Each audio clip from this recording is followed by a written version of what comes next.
Hi everyone, welcome to another Bitesized Church. It's Rev JK with Benki once again.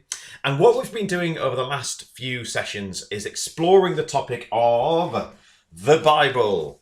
We've been looking at this extraordinary book, or a collection of books. And we started by asking, what do we already know about it? Have we come across it? Have we ever even tried to read it? And then we looked at how the Bible was put together, the fact that it was 66 different books put together over a long period of time. We talked about the different styles that are in there, the different types of writing, the different types of book. And then we looked at the Gospels, thinking about how do we begin to read the Bible? Where's a good place to start? Is it just at the beginning, or is there a better way of doing it? And I encouraged us to think about the place to start being the story of Jesus Christ. And that written in 4 books called the Gospels, Matthew, Mark, Luke and John. And we watched a brilliant video done by something called the Bible Project, which kind of introduced us to those books and helped us to kind of get into them. So with that idea of, if we're going to start reading the Bible, the story of Jesus being the place to start, and the rest of the Bible kind of revolving around that central story. Are you holding that for me? That's good. So now, part 4 of our Bible series, the question is, so where now and what now? And the thing is, it's kind of up to you. You see, we can introduce the Bible. We can say, here it is. If you want to know more about God, if you want to know more about the Christian faith, if you want to know more about Jesus, if you want to explore questions of faith and of life, well, here's where it is. Here's the starting point. Here's the place that we can refer to. As we go along that journey of exploration into God, into Christianity, into faith, into life, well, the Bible's our compass. It's a thing we need to keep referring back to guide us along the way. But it's up to us as to whether we do that. I cannot make people read the Bible more. I can only encourage them. I can't make you, start to look at this and to delve into it and to explore it more. But I will encourage you to. In these pages, well, it's everything that we need to know more about who God is, about what it is to live this life, about what it is to follow Christ. In these pages is the power of God to transform our lives. That's right, Benki. To make a real difference in who we think we are and who we think God is. But we've got to want to do that for ourselves. So my encouragement to you is this. Start to get into the Bible for yourself. Now, you don't have to do that alone. There are loads and loads and loads of books out there which can help you explore different books of the Bible. There's things like this. There's these little pamphletty books. This is on the book of Philippians, and this one's on Moses. And then there's loads of them. Look, there's tons of them. These are all the ones just from my office. These are all on different parts of the Bible, different people in the Bible, and different books of the Bible. When I'm reading the Bible, there's other people who help me get into it. So when I say, I'm going to read a particular book of the Bible, maybe, Esther or Luke, one of the Gospels, then look, people have written things to help us explore it more. There are loads of these. So either look online for those helpful guides or ask me, say, Joe, I want to read the book of Luke. I want to read one of the Gospels. Have you got anything which can help me get into it? And the answer is yes. We've got loads of stuff. You don't have to start alone, but just make a start. It's up to you. The Bible is there, waiting for you to explore and to find out all that are within its pages. But you've got to do it. So there's a few questions to think about. First of all, are you going to start? How are you going to do that? How are you going to get into a rhythm of reading the Bible regularly, or listening to it, or whatever way you find it easier to get into it? How are you going to make that a kind of rhythm of life? That day in, day out, or week in, week out, or however, you're exploring the Bible, you're reading more, you're getting into it more. How are you going to do that? The second thing being, do you want to? Do you want to find out more? I can do as many of these videos as possible, but actually, if you want to find out about Jesus Christ, if you want to find out about the Christian faith, you want to find out about God, it's all here. It's all in here.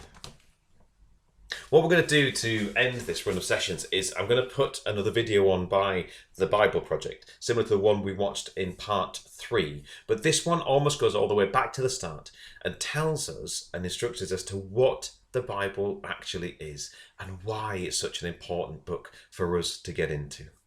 After that, there'll be the screen coming up with the questions on, just to kind of prompt us and to guide us into how we might go forward from this point. But I leave you with this. Don't not do so. Don't just leave it. Don't kind of push it to one side. Don't kind of leave your kind of exploration of the Bible here. Pick a Bible up. Start to read one of the gospel stories. Ask for the helpful books that we've got loads of. Ask for help with things. Explore more about it. And I guarantee you, your eyes will be opened to the person of Jesus in ways that hasn't been before. Your eyes will be open to the character of God in ways that perhaps it hasn't been before. You'll come out with more questions. You'll go deeper. There'll be some parts that excite you, others that kind of make you wonder. But through it all, you'll explore so much more about the Christian faith and you will find your faith being deepened. I'm going to start the video in a second. But I ask, please do make a start. I encourage you, pick up a Bible, start reading it. Get into the Gospels. And if there's anything I can do, if there's anything you need, if there's any way I can help you, any questions that you've got, well, I'm here. Bring them to me and we can explore this together.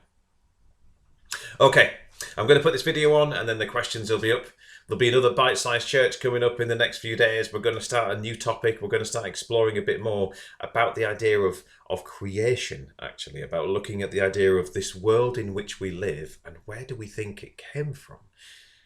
And again, the Bible is going to be kind of instrumental in kind of guiding that conversation. So, here we go.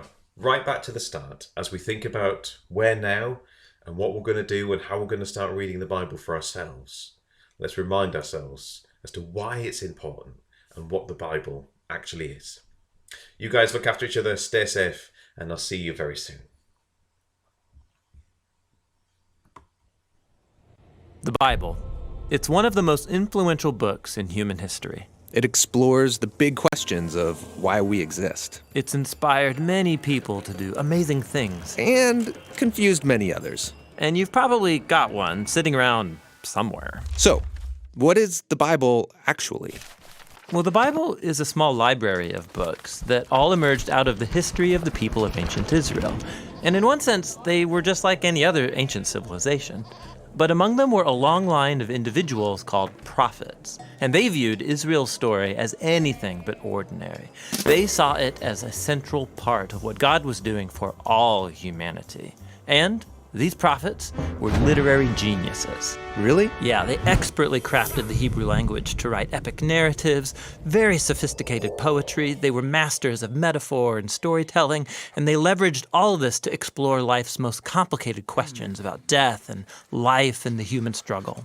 So, there's a lot of different authors writing this book. Yeah, and these texts were produced over a 1,000-year period, starting with Israel's origins in Egypt, then leading up to their kingdom with their first temple. But eventually, they were conquered by the Babylonians, who took them away into exile.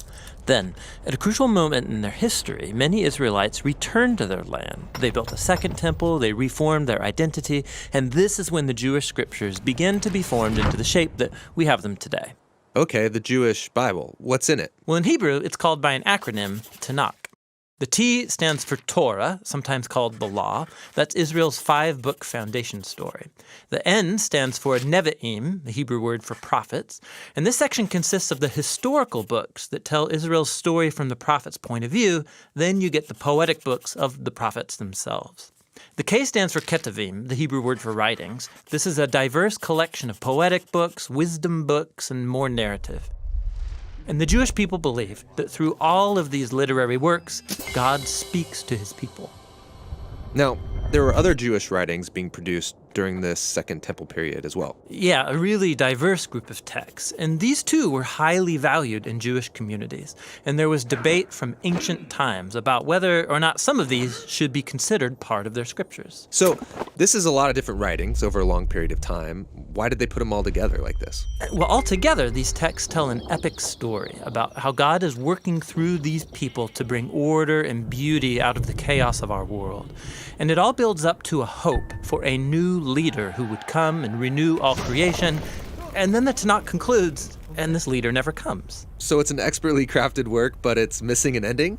That's exactly right. Now, a few centuries later, a Jewish prophet comes onto the scene named Jesus of Nazareth. He claimed he was carrying the Tanakh story forward. Yeah, so Jesus did a bunch of cool stuff, was killed, but his followers claimed he was alive from the dead. Yeah, they said that Jesus was that long-awaited leader who would restore the world. And so his earliest followers, called apostles, they composed new literary works about the story of Jesus. They called these Good News, or the Gospel. They formed an account called Acts about the spread of the Jesus movement outside of Israel. And then they circulated letters to different Jesus communities all around the ancient world. And they saw these writings as part of the scripture. Yeah, the apostles wrote all of this as the fulfillment of that epic story found in the Tanakh. And they were continuing the literary genius of the Jewish tradition.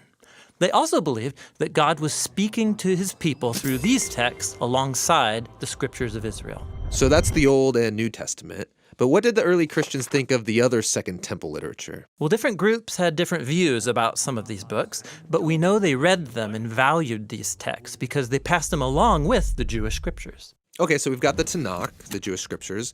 We got these other Second Temple period works. Then the writing of the apostles about Jesus. And that's a lot of literature, so what's in my Bible?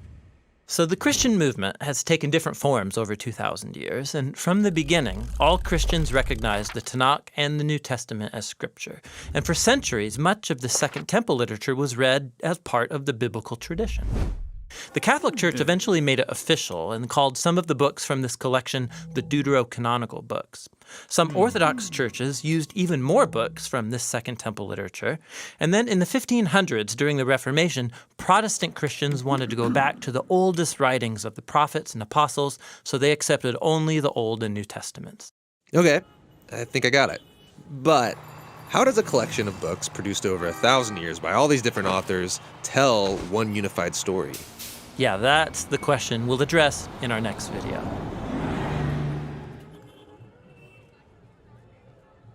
Hey, I'm John. And I'm Tim. This is the